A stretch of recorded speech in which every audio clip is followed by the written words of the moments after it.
বাংলাদেশের রাষ্ট্রের কাছে অনেক কিছু চাই।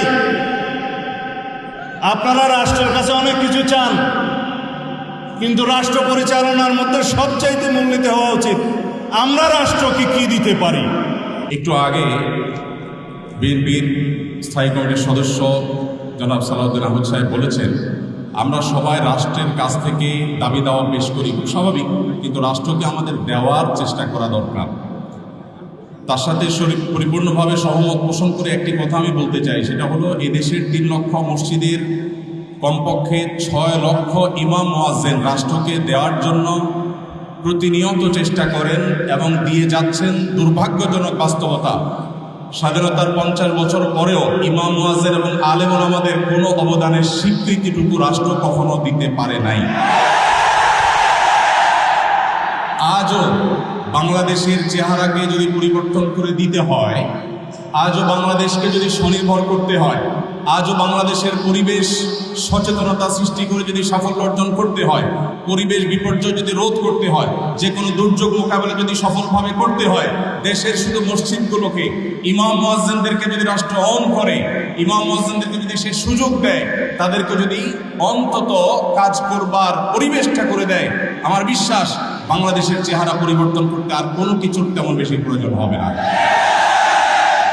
3 লক্ষ মসজিদ সরকারি হিসেব মতো কমপক্ষে 3 লক্ষ মসজিদ আরো বহু আগে বলা হয়েছে, সেটা এখন 3 লক্ষের অনেক বেশি চলে গেছে স্বাভাবিকভাবে।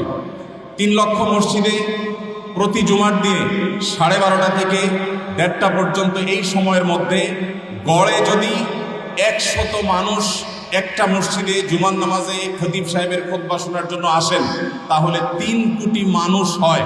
বাংলাদেশের সমস্ত টিভি চ্যানেল, সমস্ত মিডিয়া একযোগে সবচেয়ে পিক টাইমে এত বেশি দর্শক কখনো পায় বলে আমি মনে করি না। এবং সারা সপ্তাহের সবচেয়ে মূল্যবান সময় বৃহস্পতিবার রাতে, শুক্রবার অফিস নেই, স্কুল কলেজ নেই, মাদ্রাসা নেই, সবাই ফ্রেশ একটা ঘুম দিয়ে, সপ্তাহের সবচেয়ে ভালো গোসলটা দিয়ে, সবচেয়ে ভালো নাস্তাটা করে, সবচেয়ে সুন্দর পোশাকটা পরে, সবচেয়ে ভালো আতর পারফিউম ব্যবহার করে, সবচেয়ে মূল্যবান সময়টা খতিব সাহেবদের সামনে গিয়ে দোজানো হয়ে বসে। পৃথিবীর অন্য কোনো কৃষ্টি, কালচার, কোনো সিস্টেমে একসাথে একটা দেশের 3 কোটি মানুষকে অ্যাড্রেস করার এই সুযোগ ইমাম সাহেব, খতিব সাহেবরা ছাড়ার কারোর হাতে নেই। ইমাম সাহেবরা যদি চান, তাদেরকে যদি রাষ্ট্র আসলে সুযোগ দেয়, তাহলে সেক্ষেত্রে তারা অনেক কিছু করতে পারেন। ইতিমধ্যে আমরা দেখেছি রোহিঙ্গা শরণার্থীরা যখন আমাদের দেশে আশ্রয় নিয়েছে, সবার আগে ঝাঁপিয়ে পড়েছিল দেশে ওলামা একরাম। প্রতিটা দুর্যোগে ওলামা একরাম যে ঝাঁপিয়ে পড়েন, সেটা নিঃস্বার্থভাবে হয়, স্বার্থহীনভাবে হয়।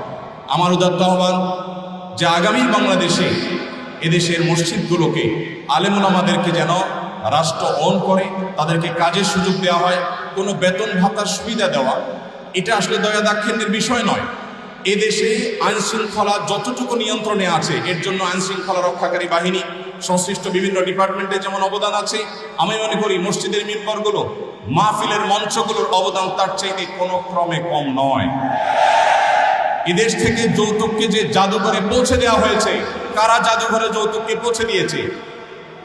এদেশে যৌতুকের অভিশাপ থেকে মুক্ত করার সবচেয়ে বড় ক্রেডিট একমাত্র ওলামা একরামের।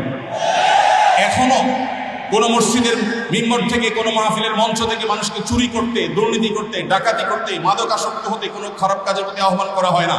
এই সমস্ত মঞ্চগুলো থেকে বহু মানুষ খারাপ পথ থেকে ফিরে আসে।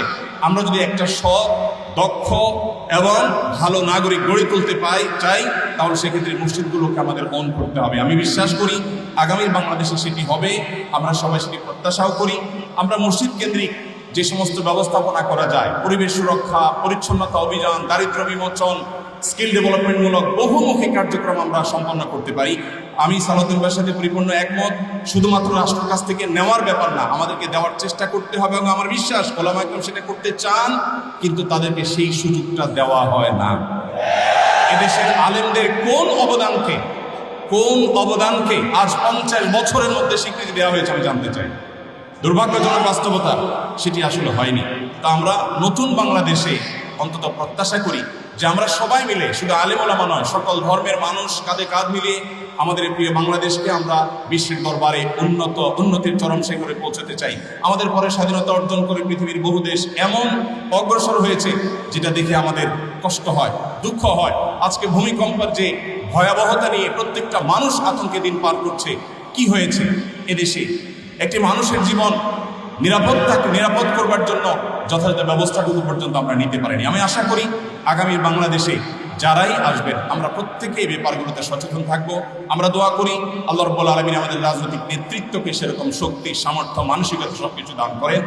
ওলামায়ে কেরামের মূল্য যদি কোনো জাতি দিতে না পারে, তাদের চেয়ে বড় দুর্ভাগা আর কেউ হতে পারে না। আমি প্রায় সময় বলি, এই দেশকে যদি নিরলসভাবে, নিঃস্বার্থভাবে কোনো মানুষ ভালোবাসে, ওলামায়ে কেরাম হলেন সেই মানুষগুলো। অনেকে আছেন যাদেরকে হয়তো পার্শ্ববর্তী দেশ গ্রহণ করবে, অনেকে হয়তো আমেরিকা গ্রহণ করবে। ওলামায়ে কেরাম তাদের জায়গা এই দেশ, এই মাটি, ইনশাআল্লাহ তাআলা।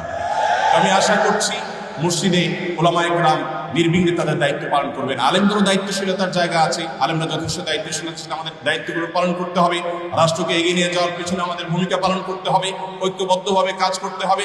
সেই সাথে রাষ্ট্র আলেমদেরকে অন করতে হবে, আপন করতে হবে, সেই সুযোগ দিতে হবে, সেই স্বীকৃতি দিতে হবে। আমি আশা করছি আগামী বাংলাদেশ সেই জিনিসটি হবে। আমাদের সবাইকে আল্লাহ তাআলা সেই তৌফিক দান করুন। জাযাকুমুল্লাহু খাইরা। আসসালামু আলাইকুম ওয়া রাহমাতুল্লাহি ওয়া বারাকাতুহু। এই পর্যায়ে বক্তব্য নিয়ে আসছেন জাতীয়তাবাদী দল বিএনপির সম্মানিত ভারপ্রাপ্ত চেয়ারম্যান